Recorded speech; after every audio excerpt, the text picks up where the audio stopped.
Were you there when they crucified my Lord? That's hymn number 247 in our hymn books.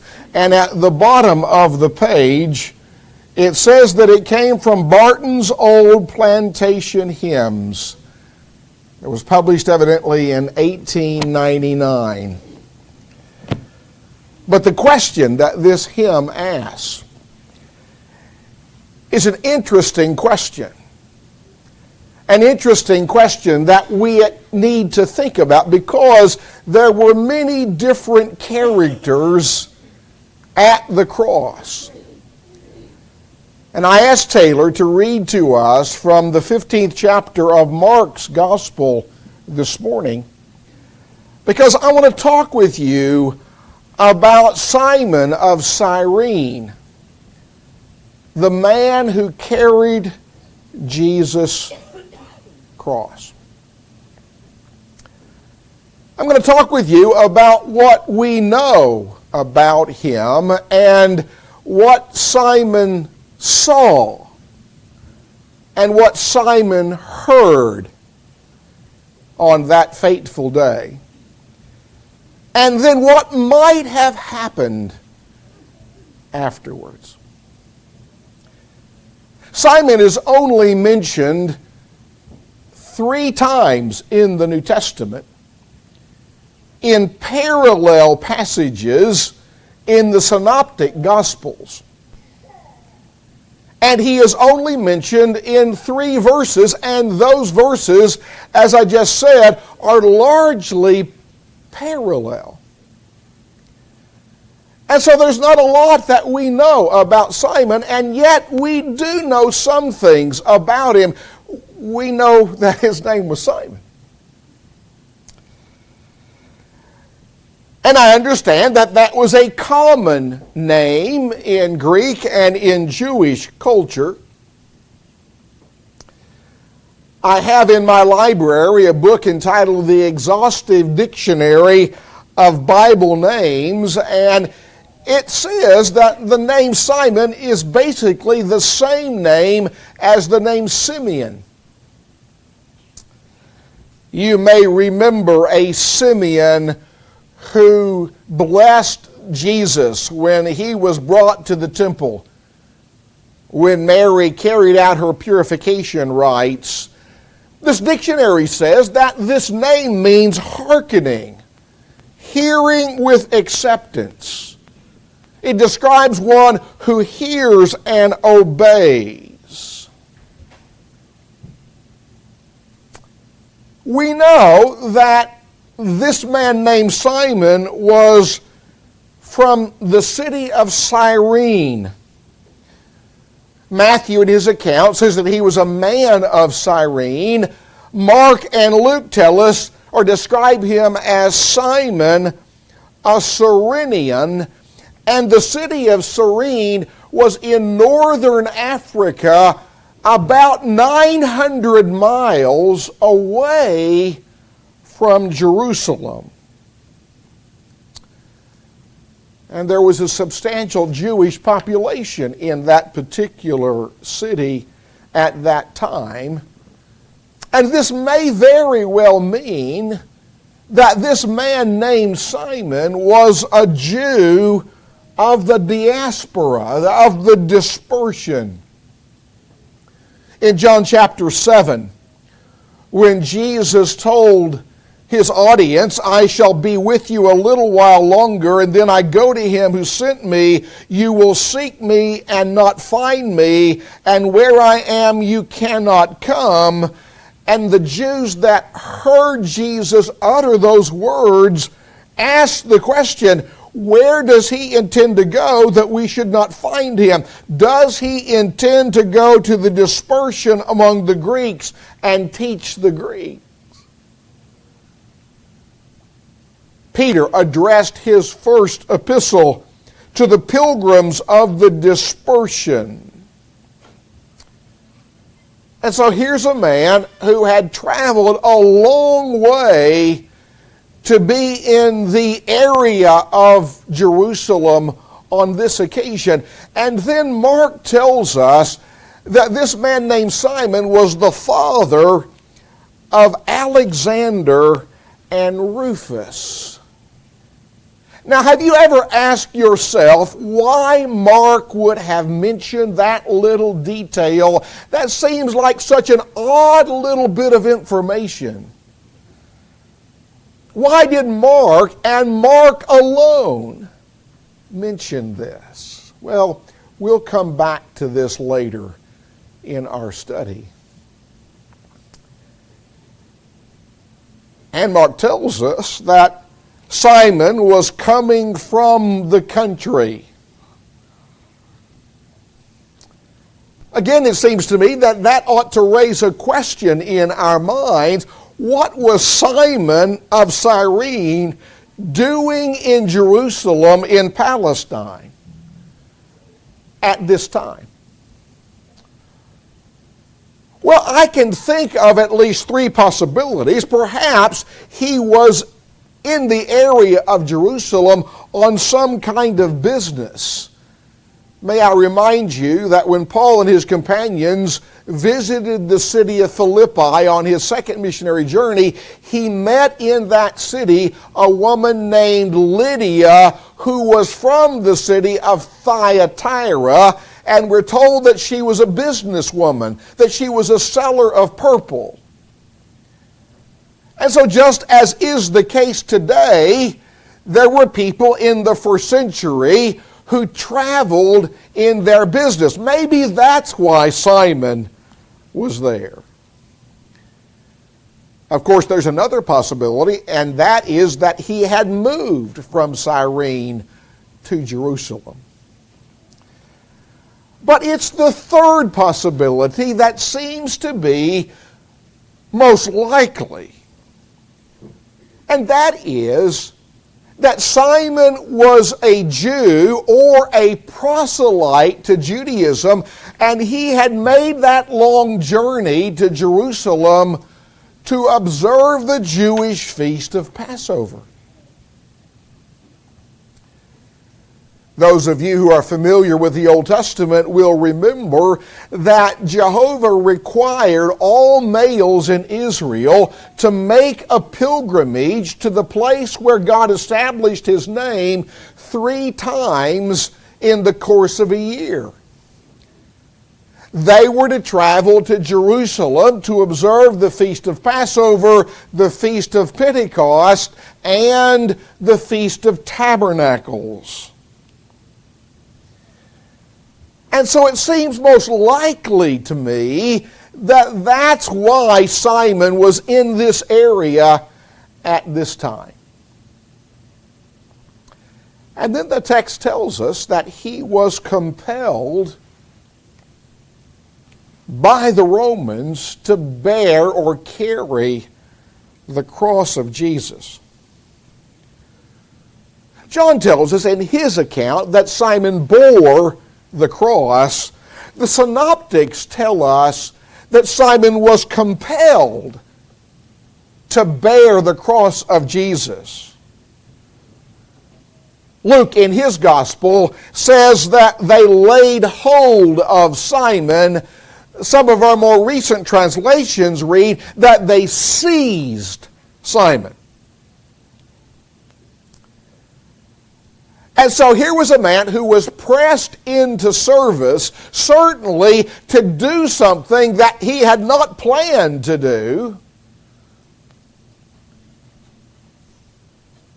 Something that he was compelled to do against his will. You see, the Romans who occupied Palestine in the first century had the authority to compel people or press people into service. That's really the background for Jesus' statement about going the second mile in the Sermon on the Mount.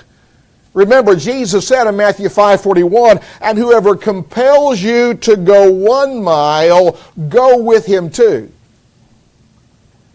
In other words, Jesus was teaching that Christians need to go above and beyond the call of duty. Well, folks, that's what we know about Simon. But I want you to think with me about what Simon must have seen on that occasion. As they were making their way down the Via Dolorosa and Simon is bearing the cross of Jesus, he would have seen someone who is being humiliated publicly. You see, the Romans normally required their victims to carry their own cross. When you were young, did your mom or your dad ever make you go out and cut your own switch? Some of you are nodding your head. Well, you got a similar kind of thing going on here. You see, forcing a condemned man to carry his own cross made him a public spectacle as he was gawked at by all those standing by the roadside. And since Simon was pressed into service by the Romans, think about what he would have seen on that occasion. He would have seen a Jewish man in his mid-30s with the physical build of a carpenter whose body bore the grisly signs of scourging. Simon would have seen a man covered in blood, barely recognizable because of the beating that he had received. And then we can only imagine the effect of the crossbeam on Jesus' shoulders and back as he at first was compelled by the Romans to carry his own cross. Imagine what that would have done to Jesus' already wounded body. I think the most hardened person would have recoiled at what Simon would have seen on that occasion. And if Simon didn't already know, surely he would have asked questions like these. Well, who is this man whose cross I carry? What did he do? Why is he being crucified?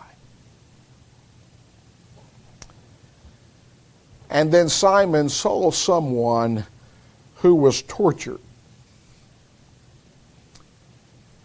Now, I must admit when I say that I am assuming something here. I'm assuming that when Simon got to Golgotha, he didn't immediately lay that cross down and run away. I'm assuming that he likely stayed to witness the scene that would be carried out. If that's true, that when they reached Golgotha, the place of the skull, Simon would have seen the Roman soldiers offer Jesus sour wine mixed with gall that Jesus refused to drink. And he would have seen those Roman soldiers nail Jesus' hands and feet to that cross. I know that you know already that crucifixion was a cruel form of execution reserved in Bible times by the Romans for slaves and criminals and insurrectionists. In fact, it was such a horrible way to die that Roman citizens were exempt from crucifixion.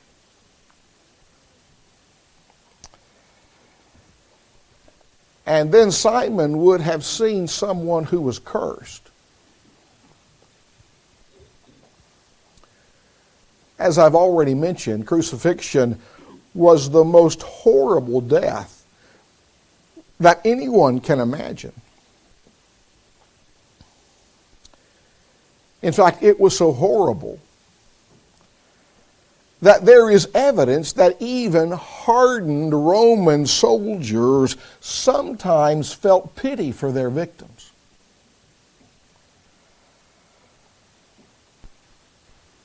Henry Dosker, in an article on the cross in the International Standard Bible Encyclopedia, says the victim of crucifixion literally died 1,000 deaths. You see, this was the Romans' way of disposing what they would have considered to be human trash. It was also their warning to the populace at large: you don't mess around with Rome, or this is what you're going to get.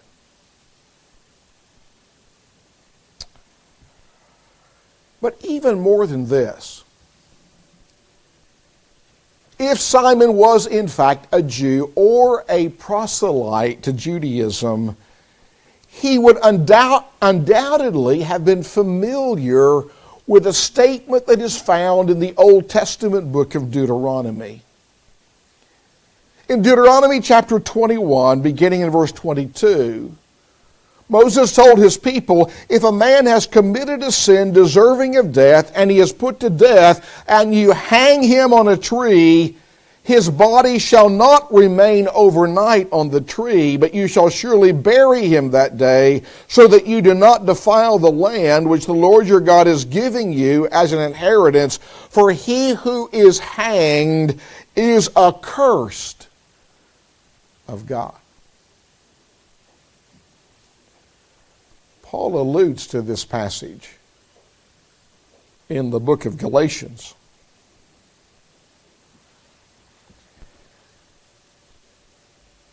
And so if Simon stayed at the cross, he must have been thinking that he was witnessing the crucifixion of someone who was not just an enemy of the Romans, or that Rome considered an enemy. He was witnessing a man under the punishment of God himself.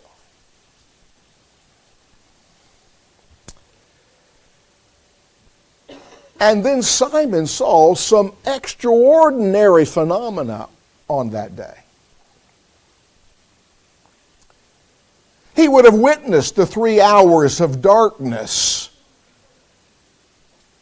from the 6th hour to the 9th hour, noon to 3 p.m. And he would have felt the earth quake beneath his feet shortly after Jesus died. Remember, other than the Roman soldiers who crucified Jesus and the 2 robbers who were crucified on each side of Jesus, there was no one closer to the cross than Simon. Not his disciples, because they had scattered. They weren't there. And not the women, because even though they were there, we're told they were standing afar off or standing at a distance. Now we know that Jesus' mother was there and the beloved disciple, but they were probably not closer to Jesus than was Simon. You just have to ask the question, how did all of this affect Simon? Did it touch his heart? Do you see what Simon saw? Do you see a wretched prisoner grotesquely disfigured? Do you see a rejected man scorned by the crowd, thirsty for his blood? Do you see someone who appears abandoned and even condemned by God himself?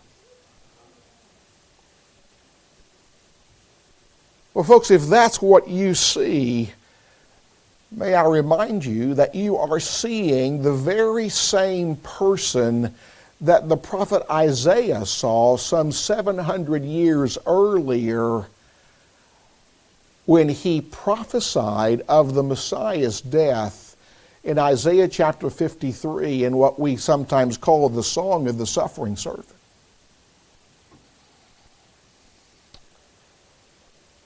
Isaiah painted a picture of a man whose appearance was so marred that it was beyond human resemblance.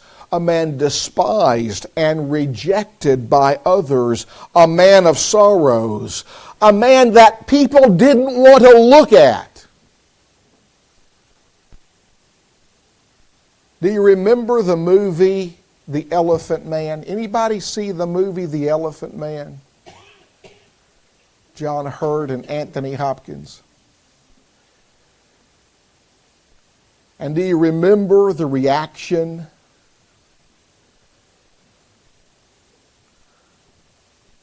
when that cloth covering was removed and they saw the face of the Elephant Man for the first time? They recoiled in horror.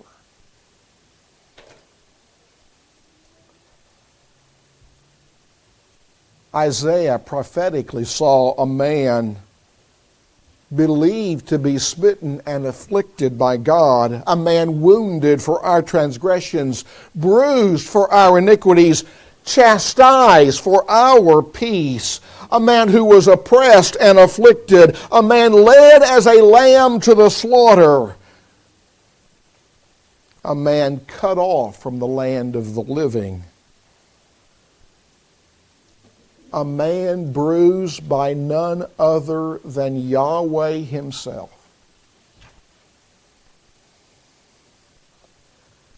A man numbered with the transgressors.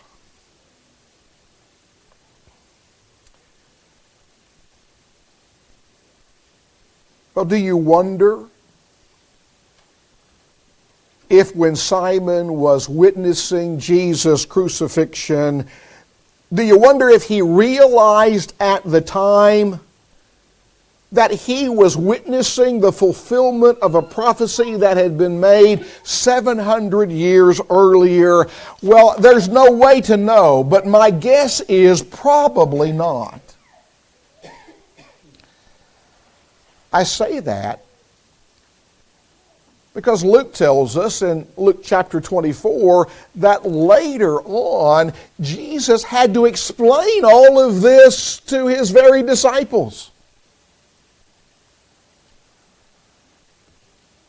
Jesus said in Luke 24:25, "O foolish ones and slow of heart to believe in all that the prophets have spoken, ought not the Christ to have suffered these things and to enter into his glory?"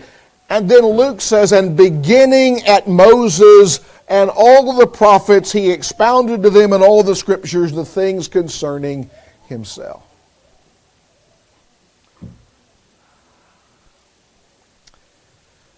Well, think with me about what Simon would have heard on that occasion. He would have heard the mourning of the women as they were a part of that procession, as they went along the Via Dolorosa, as Simon was bearing the cross. He would have heard the women who mourned and lamented him. And he would have heard Jesus' pronouncement of woe on the city of Jerusalem. As these women were mourning, Jesus said to them, Luke 23:28, "Daughters of Jerusalem, do not weep for me, but weep for yourselves and for your children. For indeed the days are coming in which they will say, Blessed are the barren wombs that never bore, and breasts that never nursed. Then they will begin to say to the mountains, Fall on us, and to the hills, Cover us. For if they do these things in the green wood, what will be done in the dry?" And Simon would have heard the ridicule and the mockery of the bystanders.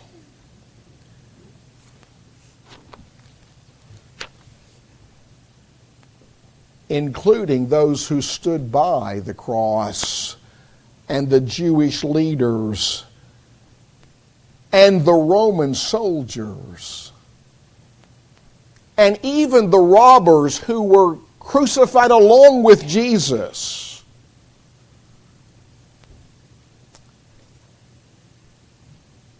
And then he would have heard the dying words of Jesus.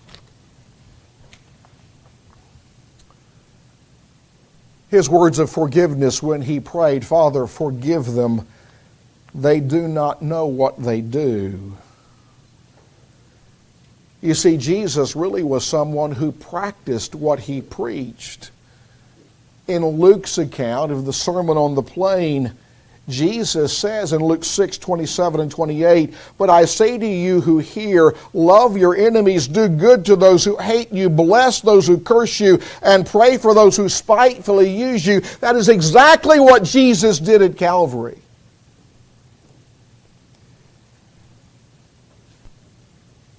And he would have heard Jesus' words of salvation when the thief on the cross asked Jesus to remember him when you come in your kingdom. And Jesus replied, "Assuredly, I say to you, today you will be with me in paradise." And he would have heard Jesus' words of affection to his mother when he looked down from that cross and he said to Mary, "Woman, behold your son."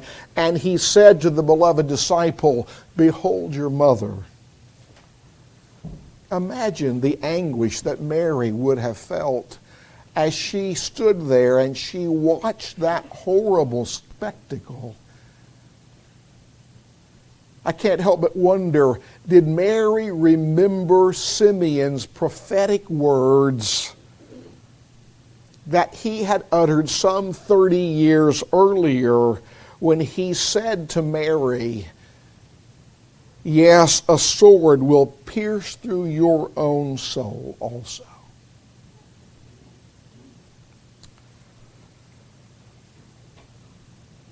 Can you imagine what Simon must have thought when he heard Jesus utter these words of care and concern for Mary and John as his life was ebbing from his body? He would have heard Jesus' words of anguish when he cried out, "Eli, Eli, lama sabachthani," my God, why hast thou forsaken me?" What do you suppose Simon thought when he heard those words? He would have heard Jesus' words of suffering when Jesus said, "I thirst." May I remind you that Jesus' humanity is on full display at this point. And he would have heard Jesus' words of victory when he cried out, "It is finished." And then he bowed his head and he gave up his spirit.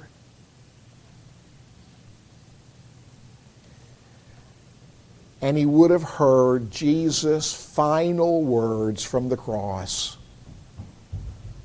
"Father, into your hands I commit my spirit." But there's something else that Simon would have heard, and that is the centurion's confession. Matthew tells us, and Matthew is the only gospel writer to report this, that there were extraordinary phenomena that occurred right after Jesus died.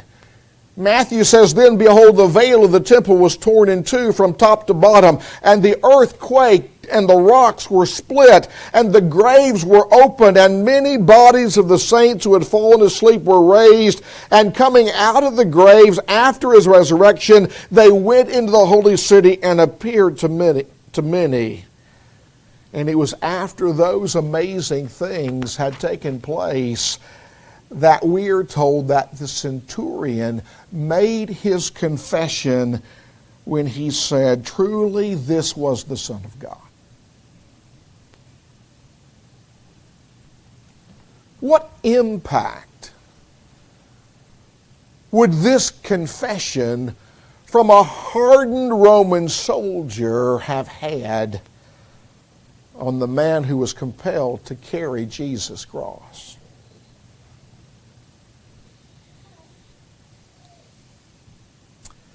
Well,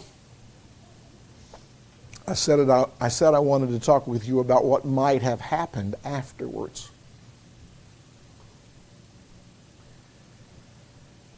And the first thing that I want to point out is that Simon could have heard Peter preach on Pentecost.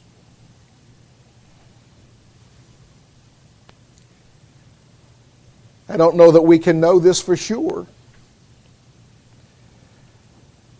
But it's certainly possible because Luke tells us that those from many different countries who heard the apostles speak in tongues, and they marveled about how that could happen, among that group of people were some from the parts of Libya adjoining Cyrene.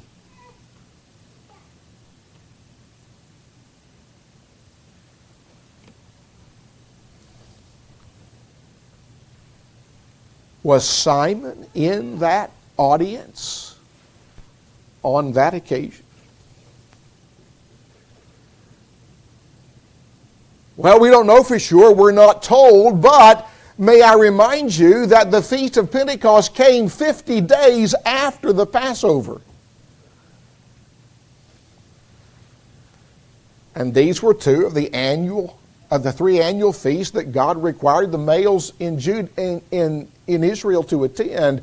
Now, what do you suppose Jews who lived a far distance from Jerusalem would do if they went to Jerusalem to observe Passover? Well, my guess is that they would have stayed for Pentecost rather than go back home and then come back again. I mean, when you consider the expense, the difficulties of travel, the distance involved, it seems likely to me that if Simon was a Jew or a proselyte and he had come to Jerusalem for the Passover, he would likely have stayed around for Pentecost.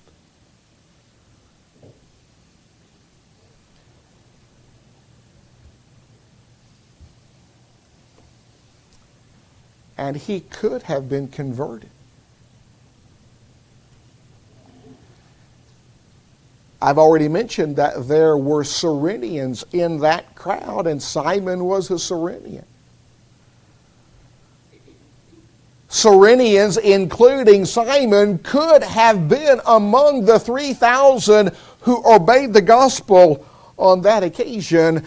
And furthermore, we know from other passages that some Cyrenian Christians were among the first to preach the gospel of Christ in Antioch. Luke tells us in Acts 11 verse 20, but some of them were men from Cyprus and Cyrene who, when they had come to Antioch, spoke to the Hellenists, preaching the Lord Jesus.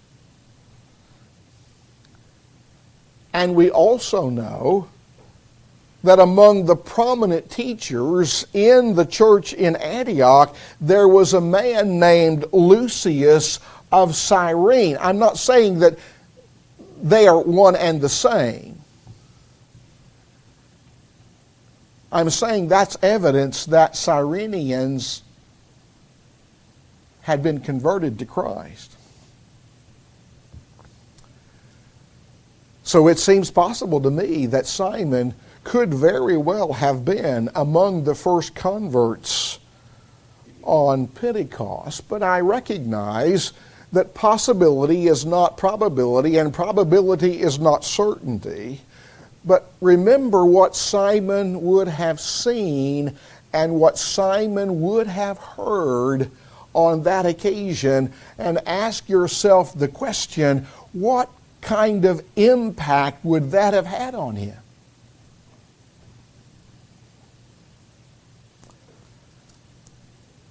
Is there anything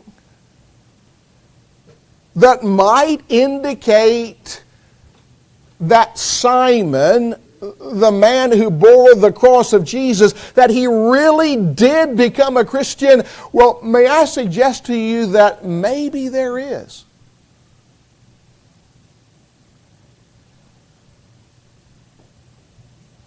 Let's go back to Mark's statement in Mark 15:21 when he says that Simon was the father of Alexander and Rufus. Now, why would Mark have mentioned that in passing?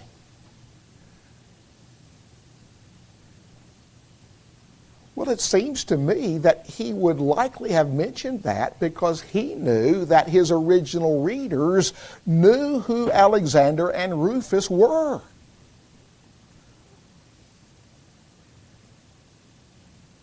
And some of the church fathers who wrote in the 2nd century say that Mark wrote his gospel based upon the sermons that he heard Peter preach in Rome, and that Mark wrote his gospel to the saints in Rome. Now, isn't that interesting? And then may I remind you, in a passage that I think we tend to read over quickly, from the 16th chapter of Romans, Paul says, "Greet Rufus."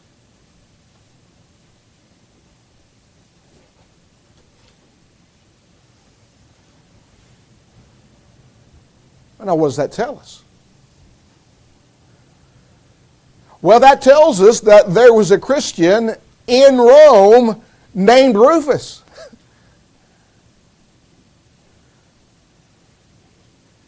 And may I remind you that Mark was an associate of both Paul and Peter. There's an abundance of evidence to that effect in the New Testament.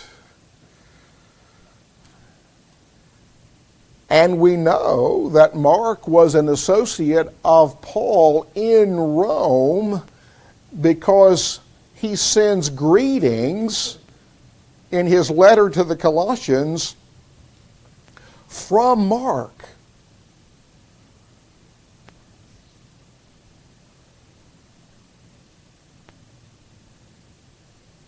Could it be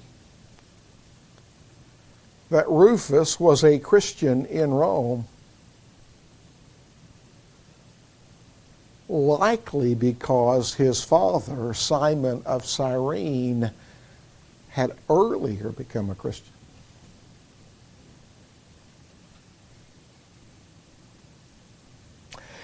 It seems to me that that is at the very least an intriguing possibility. I must say to you, that's what I want to think happened. That's what I want to believe. I want to believe that what Simon saw and heard that day would have had that kind of an impact upon him. But let me close by saying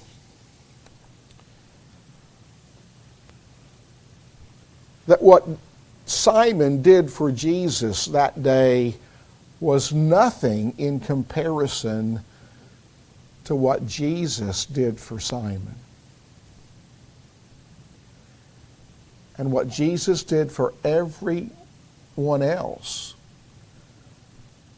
who was there on that occasion, and for what Jesus has done for everyone since then, including you and including me.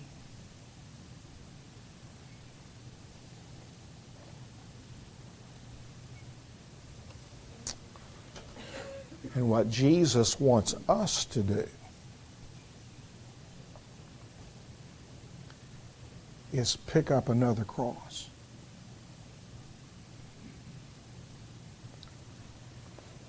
Mark tells us in Mark chapter 8, verse 34 and following, when he had called the people to himself with his disciples also, he said to them, "Whoever desires to come after me, let him deny himself and take up his cross and follow me. For whoever desires to save his life will lose it, and whoever loses his life for my sake and the gospel's will save it."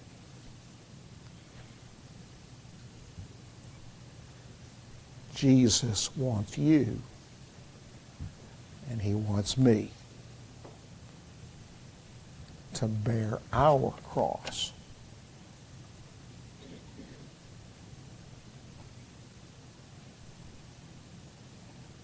Because he died a horrible death on a cross to save sinners like us.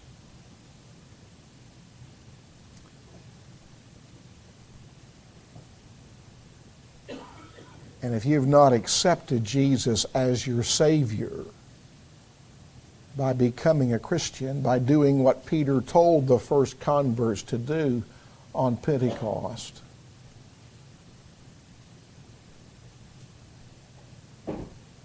then that's what you need to do to be saved. And if you've not been living a devoted, dedicated life to the one who died for you, you need to do what Peter told Simon the sorcerer, another Simon, to do, namely repent and pray. And so we're going to stand and sing our invitation hymn this morning to invite you and urge you to respond to the gospel if that's what you need to do. And we stand ready to help you in any way that we can. You can respond to the gospel right now as we stand and we sing.